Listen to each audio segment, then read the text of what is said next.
Hello, this is Professor Muskan and welcome to my YouTube channel Ansari Academy. In our first session of mathematical methods, we are going to discuss or we will be studying about certain mathematical tools to understand this chapter. That is, the tools may be a vector analysis and elementary calculus, which will be a very basic preliminary introduction that will be sufficient for you in 11th standard. So in our previous session of units and measurement, we have discussed about physical quantities. Physical quantities like fundamental quantities. We have discussed about fundamental quantities and derived quantities. If you people have not watched those videos, please go and watch for the clear concept of mathematical methods. So we have discussed about fundamental and derived quantities. But all physical quantities not be fully described by their magnitude and units. Not all physical quantities, right? So example, like this man. This man, with a certain interval of time, if you are given a time for which a man has walked with a certain speed. This man is walking away from his home with certain speed. Then you can find distance traveled by the man. All right. You can find the distance traveled by the man from its final point to its initial point, to where he has started walking. Okay, but he has walked with a certain speed, but you cannot find where exactly the man is. You can find the magnitude or the distance between home and this man. You can find the speed, but you cannot find the exact position of this man, where he has reached, unless you know the direction traveled by this man. Unless and until you will be knowing the direction in which the man has walked, in which direction he has walked. So to know this exact position, we are going to study the mathematical methods, that how we can prove where the exact position of the man is and how the magnitudes can be considered, which will be a short introduction in this chapter. So therefore, some physical quantities which are called as scalars. There come one physical quantity called as scalar, which can be described with magnitude. In above example, distance traveled by a man is a scalar quantity. If this man has traveled a 50 meter, a distance of 50 meter, then 50 meter is the magnitude.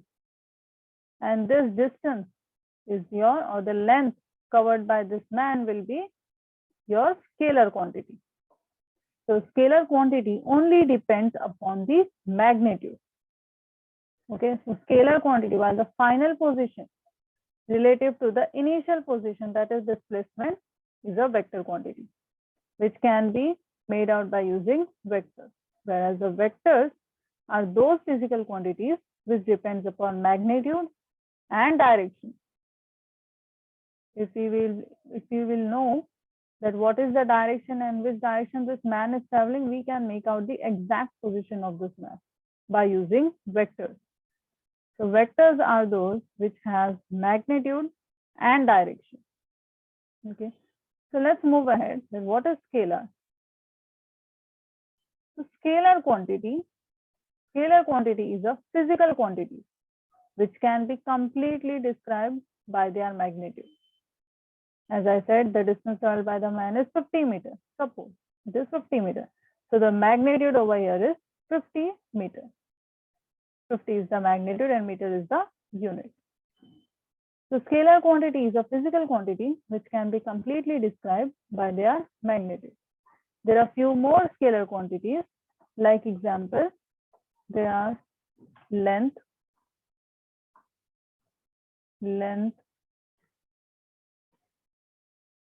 mass, time, energy, speed, density, volume, etc., etc. There are many physical quantities which only depends upon the magnitude, not where the person is going or where the object is going, nothing. It only depends on the given magnitude. So scalars can be added and subtracted, or it can also be divided. The scalar quantity can be added, subtracted, or divided.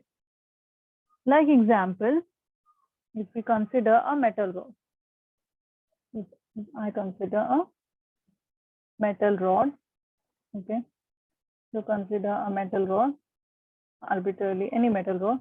So this metal rod is of length of 2 meters. It has the length of 2 meters. Then this 2, the 2 over here, this 2 is the magnitude. This 2 is the magnitude, all right. And here m is the unit. Okay, so 2 is the magnitude and m is the unit. This gives the complete idea of the rod. What it gives? It gives the complete idea of the rod. This length is a scalar quantity. This length defines that it is a scalar quantity. The mass of an object, temperature of a body, or certain interval of time all comes under the scalar quantity. Let's discuss more examples. So consider maximum temperature.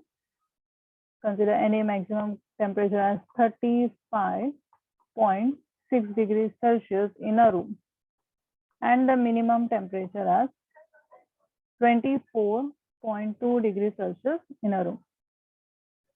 As I said, the scalars can be added, subtracted, or it can also be divided. If we subtract these values, we get 11.4 degrees Celsius. So after subtracting these values, what we get? 11.4 degrees Celsius. This makes that the scalar values can be subtracted as well. Consider another example. If any solid cube, okay, any solid cube, consider arbitrarily any cube, okay, which is made up of an aluminium. This solid cube of aluminium, which has a side of 10 centimeter. Okay, this has a side of 10 centimeter and has a mass of 2.7 kilograms. Okay, this is the mass. This is the length of the sides of the cube. 2.7 kilograms. Then its volume is the whole volume. The volume of this cube is around 10 to the power minus 3 meter cube. As we know that the mass, this mass is the scalar quantity. All right. And this volume is also a scalar quantity. Length, this is also a scalar quantity. All right. And then what we can make out? We can find over here density. So what is density? Density is mass divided by volume. So how much is the mass? It is 2.7 divided by 10 to the power minus 3, which can be written as 2.7 into 10 to the power 3 kilogram per meter cube. So this, by this we can make out that density is also a scalar quantity.